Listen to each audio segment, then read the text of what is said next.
I got him. Hey guys, it's Ted Bogert. We are back with the TED Show. I'm definitely in a different place, but I'm super excited to have Kendra Davies on the show. Kendra, what's happening? Hello. Hello. I loved our topics that we had for Talk It Out the last couple of weeks. I think it was amazing. I got so much response. I learned a lot about myself. And now we're going to talk about emotional intelligence. Yes. So I guess I'm just more learning. Another thing I need to work on, just what I needed. Here we go, something new. But I want you to define it, and then let's take a deep dive. I'm ready. Okay, so emotional intelligence. The definition that I use when I work with folks is emotional intelligence is your capacity to accurately identify your feelings, the feelings of others, yes, and to use that information to use those emotions that you can identify as information to adjust how you react and respond. So emotional intelligence is broken down into 4 categories. And if you guys follow me on my personal page, I shared a few images to kind of help. And I think I tagged you in it as well. So it should be on the TED Show page as well. So the 4 categories of emotional intelligence are self-awareness, self-management, social awareness, and relationship management. So it is basically this idea of like, am I self-aware enough to recognize what I am feeling when I am feeling it, right? Can I manage myself? If I'm defensive and I feel that I'm defensive, am I able to use that information to know right now is not the time to send that text or that email or to have an immediate response, right? Like I need to calm down. I can use that information to change my behavior. From a social... Why do I want to change my behavior? I'm curious. Why? So you know what? I'm going to come at this with somebody who doesn't know anything about it, right? So this seems like another exercise in TED, having to figure out what TED needs to do to be a better friend / parent / lover / husband / business owner, which is fine. I'm learning, but this seems like you really have to dive in, like you really have to go, all right, I'm going to address some of these things that have been stored up inside of me for a long time. Well, and I mean, you can go that route, and just like you should do that work regardless for yourself and for your friends, for your family, for your businesses. Do that internal work. But I think emotional intelligence, it doesn't have to be a deep dig into your past. It's literally just, wow, you made this statement, I'm having this emotional response inside. And so I'm going to practice the self-awareness to identify what that feeling is.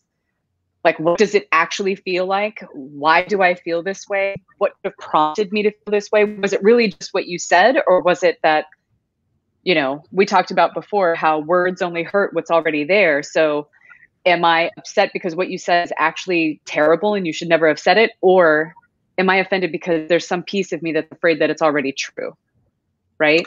So no one likes to address this, right? Like, so no, it's cathartic, but it's not necessarily something that you would go, all right, I'm going to do this. It's not going to be an easy journey necessarily. I mean, it really just depends on how you approach it. I mean, if you're going to go kicking and screaming and say, I don't want to change, then yeah, it's probably going to be painful. But I also think that it's the simple things. Like there's books on it, right? There's Emotional Intelligence by Daniel Goldman that you could read. It's one of the first books I ever read on emotional intelligence. It's pretty dense and it's very, very heavy in research, but I'm kind of a nerd, so I dig that. There's Emotional Intelligence 2.0. There's multiple resources and multiple books, the tests that you take to see where you stand on emotional intelligence.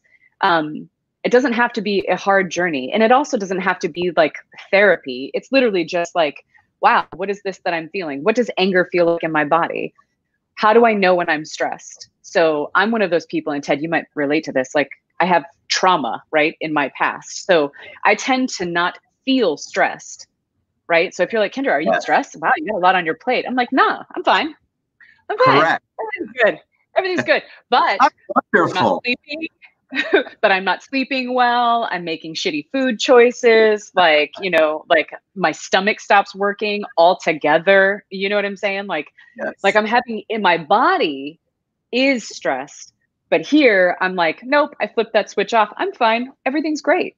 So emotional intelligence, if I'm practicing emotional intelligence, I would do things like I might think that on the surface I'm fine, but I'm conscientious of what my body is telling me. My body is telling me that I'm not sleeping well. I've got racing thoughts, like my heart rate is really fast. I'm reactive to people when they talk to me. Emotional intelligence says, hey, let me practice some self-awareness and figure out what this is. Yeah. And then self-management says, how do I react to the current situation that I'm in? And what can I do about it that's probably healthier than my knee-jerk reaction that comes up?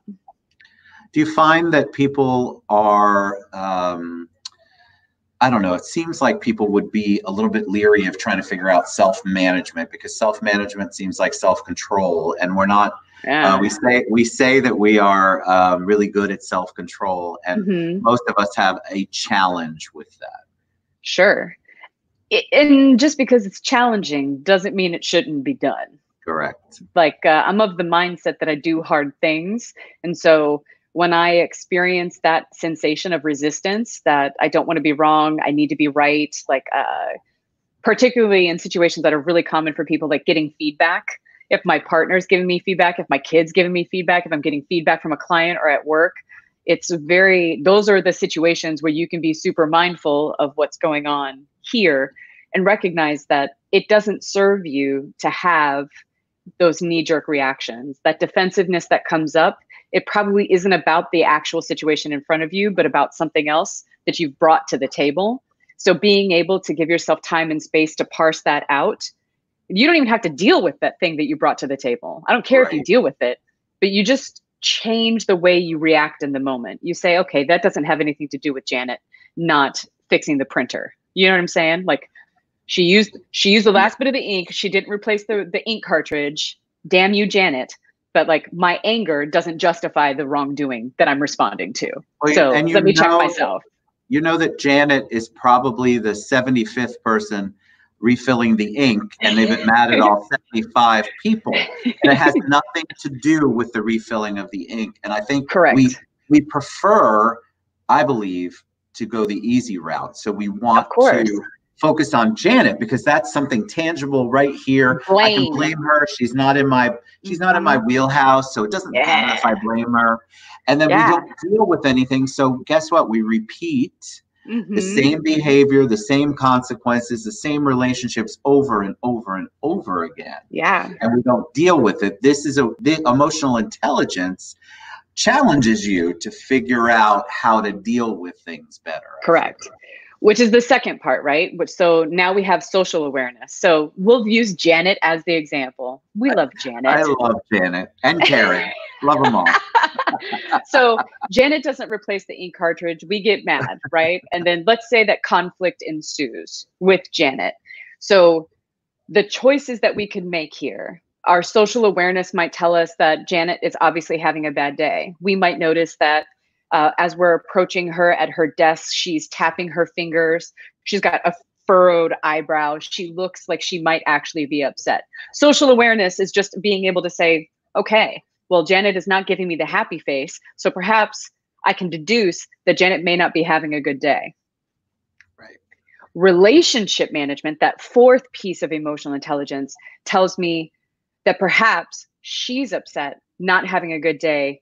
And maybe I can save my confrontation and my anger over the ink cartridge that probably doesn't have anything to do with her for another day. Maybe I can simmer down, and then we can have maybe like in our next team meeting, we can talk about the importance of filling the ink cartridge and how annoying it is when you need to print something fast and there's no paper. Like we can bring that up casually at a team meeting. I don't need to confront her directly. Like that's a super... Kendra, why do we feel the need to have to speak our minds, right? I feel like there are so many people I meet and their lives would be so much easier if they just chose not to speak their minds on every topic that aggravates them, impacts them, frustrates them. And I'm talking about little things like Karen and Janet and the cartridge. Why do we fight that? Why do we have to? I have to have the last word, Kendra. Yeah. I mean, that's how we come across. Well, I think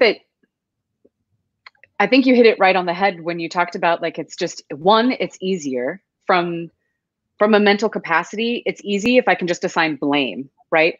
I just deduced that Janet is obviously a horrible person. She's super lazy. She doesn't give a shit about my time or what I've got going on in my life. I hate her. I can take all of my frustration and my angst that I'm carrying around with me. I can project it out onto Janet, blame the ink cartridge, and then I feel better. Yes. Because while I don't feel powerful or able to control the thing that I brought to the table, Janet becomes my scapegoat. Janet becomes the thing that I can blame and I can give that to. But really, I think, to your question, I think it's about powerlessness a lot of the times. When we feel powerless over this situation over here, and then somebody over here gives us an out, a way. Like, have you ever just wished that somebody would honk their fucking horn at you? Like you're driving and you're pissed off. You're having a day and you're like, listen, in your head, you're like, let one ever try me. You know what I mean? That's what that is. But it's like a subtle, softer view from like a day-to-day thing. So we can lash out about the ink cartridge because that is something that we perceive as controllable, stoppable, solvable, where we might feel very powerless over some other issue. I think a lot of people would be able to relate to this in context to your kids, right? Like, I definitely, it is within my values to not raise my voice at my son. Like, I don't want him to grow up and be a yeller. I grew up around yellers. I do not want him to be a yeller. Yes. So when I'm stressed and when I'm going through the shit, it's my job to regulate myself. And when I do raise my voice to my son, it's my job to practice my self-awareness and say, wow, that's outside of my values. I'm clearly upset. I'm clearly stressed. I'm clearly whatever the feeling is. Yeah. And then recognize and address that within myself. And then I have to take it back to my son in the scope of emotional intelligence. And I have to say, I'm sorry, like, what you did was this, right? And while I don't like that, and I want you to, I would rather you did this in the future, yelling at you is not appropriate. It's not appropriate for us to yell at people that we care about. It doesn't help us get to a solution. And I hurt your feelings by yelling, and that's not okay.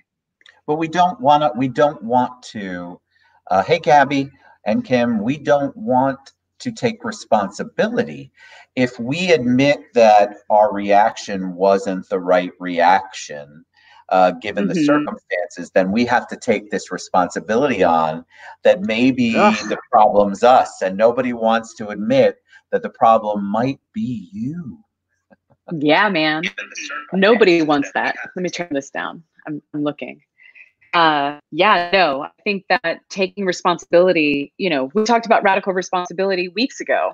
We did. Emotional intelligence correlates to success like twice as much as IQ.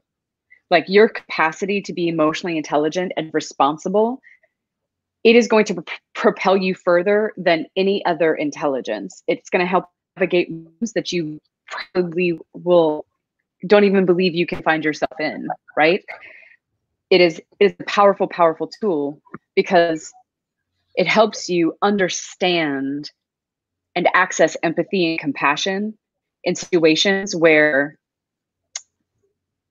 it is easier to just discharge your emotions and put blame, right? You say, no more blame. I'm emotionally intelligent enough to understand what is happening within myself and what's happening on the other side of this table. Because sometimes it's not even about you. It's not you losing your junk. It's somebody else losing their junk on you. And you're, whoa, what did I do? You know, Janet, why are you talking to me this way? So we shift it out.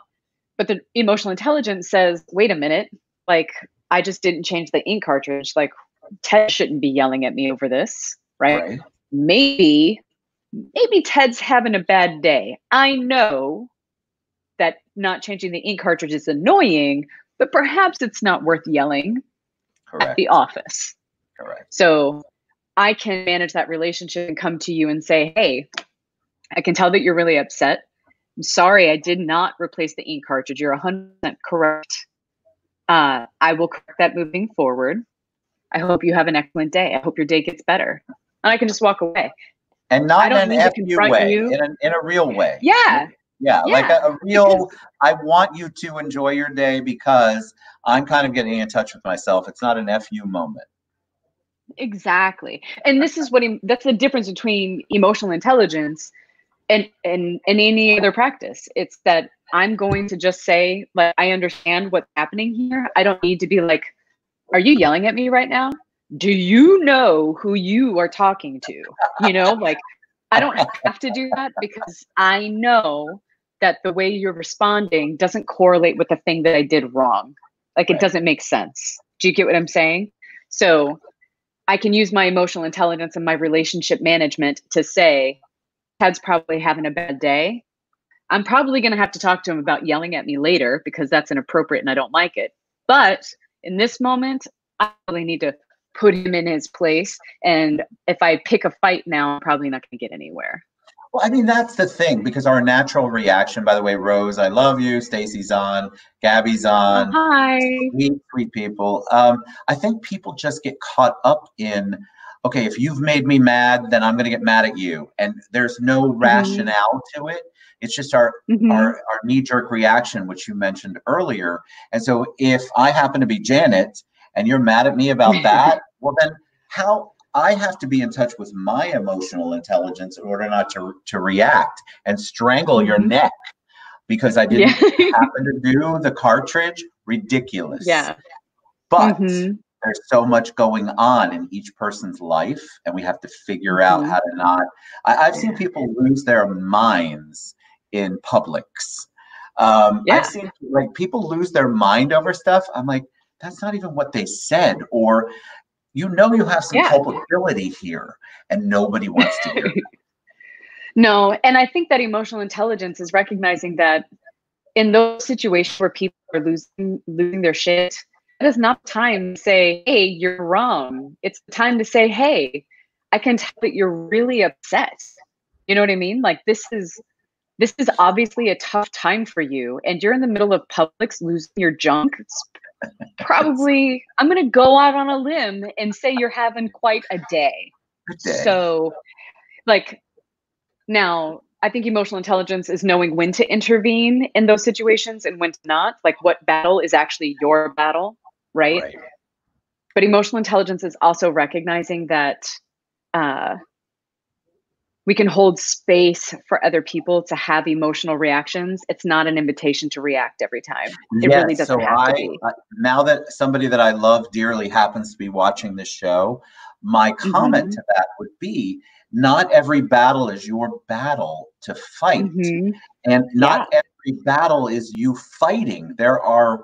It's not because it becomes reactionary and you feel like, all right, well, I have to, it's the right thing to do. So I have to now stand up. I have to protect myself or my circle or my friends. And in reality, a lot of times, if you just step back for a little bit, I hear you, honey, is what Stacy just said.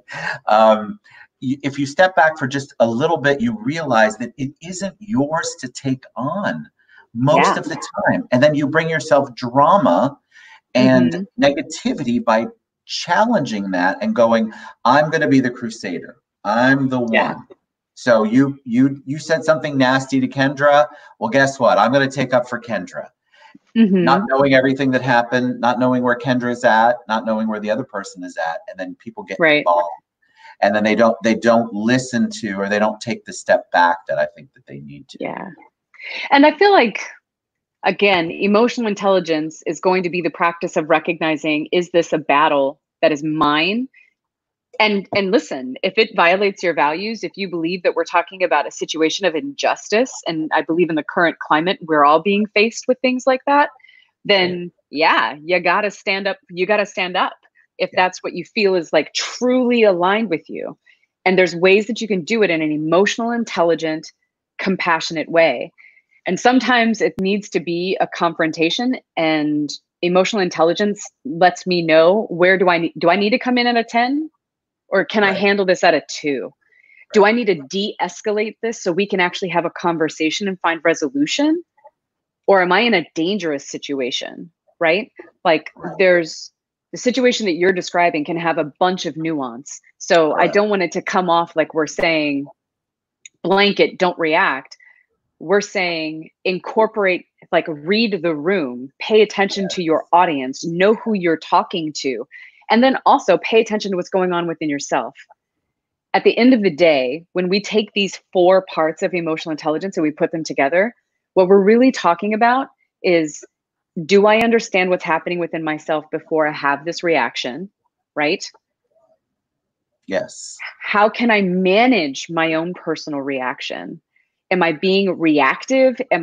What is my goal? If my goal to persuade somebody, is my goal to get them to understand me, then yelling is probably not going to do it. Correct. I can control if you're going to be defensive.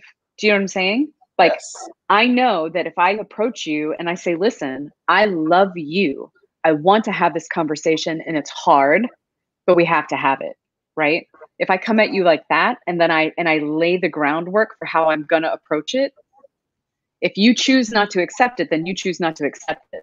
Again, we move over into relationship management. I can only show up to the best of my capability. I can't control you, right? Right.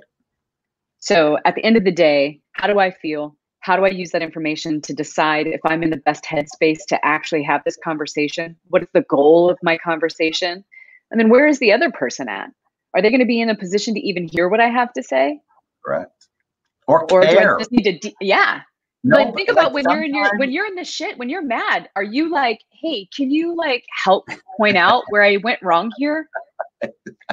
That is not what happens when you're mad. It does not happen ever. Yeah. And so being a place, like when you see that it's happening and you see that that person is having that reaction, like stepping back and recognizing, okay, this is where we are. This is happening and it's happening to me. It's happening at me. Let me decide what the best reaction for me and this person might be. Okay, so a first step, if somebody's listening and says, all right, I agree, I probably tend to overreact to a situation that I have this much information on, and I want to get my emotional intelligence moving forward. What's a first step or 2 that they can take? So I always start with emotional intelligence work on expanding your emotional vocabulary. Like the average person can only do like happy, sad, angry, and scared. Like we're talking 4 emotions is the emotional capacity of the average person. But oh man, I want to say that there's like 375 feeling words. Wow. And that might just be on one website. I think there might be more. But the point is that there are far more than 4 emotions. So if you want to grow your emotional intelligence, be able to differentiate and discern between frustration, annoyance, and anger, right? Like it is emotionally intelligent to be able to discern where somebody is. Like, are you raging or are you annoyed, right? Are you terrified or are you angry? Like being able to discern between these emotions is really important. That's step number 1. Like be able to identify them, know what they feel like in your body when you experience them. And then you switch that out and you look at other people and you say, how would I know the difference between the emotions in another person? What's the difference between when I see anger, rage, annoyance, right? Like what are the differences? Yes. And then I think step number 2 is learning to actually talk about feelings. So a lot of the times when I go into businesses, this is where things get really interesting because people tend to say like, I don't need emotional intelligence. This is a task. This is the task list and you just got to do the task. And here's the challenge. We are feeling creatures. You are going to feel more than like your feelings are going to inspire your thoughts. If you think about it, you feel a thing and then your brain says, oh, we feel the thing. And then we make up a story about what that feeling means, we make up the story about what the other person's actions mean, right? Yes. But we feel first. So once you're able to discern and identify emotions by name and by sensation, you have to translate that out and recognize that we have to be able to talk about our feelings. Imagine how much power, how much power it is when you come into that meeting and you're going to have to say, no, I didn't get it done. And, or if you have to confront Janet or you have to talk about it in the team, you can say things like, hey, when you don't change the ink in the machine, it is perceived as being disrespectful and like you don't care about my time.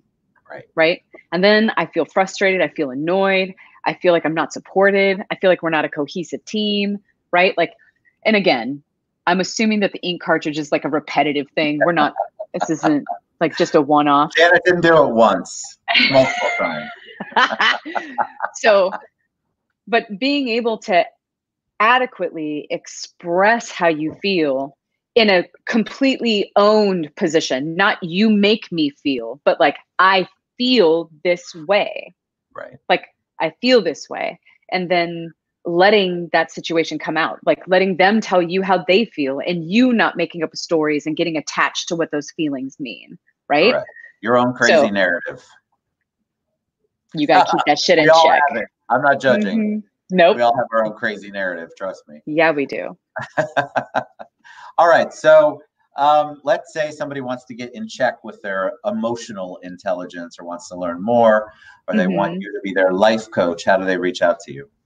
So you can go to stellarlifecoaching.com to connect with me. You can submit a contact form. My phone number is on the website. I also offer emotional intelligence, like virtual lunch and learns and live sessions and workshops. So if you want to learn more about emotional intelligence and how to bring that into your teams and your work environments, I do that. If you want to work on it one-on-one, obviously reach out to me and we can discuss those solutions. That was so good. I learned a lot. Yeah. Yay. That was good. All right. So thank you. Thank you guys for tuning in. Reach out to the one and only Kendra Davies with Stellar Life Coaching. Sorry about the room I'm in. It looks like an interrogation room. But you brighten it up, Ted. You brighten it up. So kind. All right. We love all you guys. Thank you, Kendra, for all you do. We'll talk to you soon. We'll be back at 4 o'clock. Mwah. See everybody later. Bye. Bye. All right.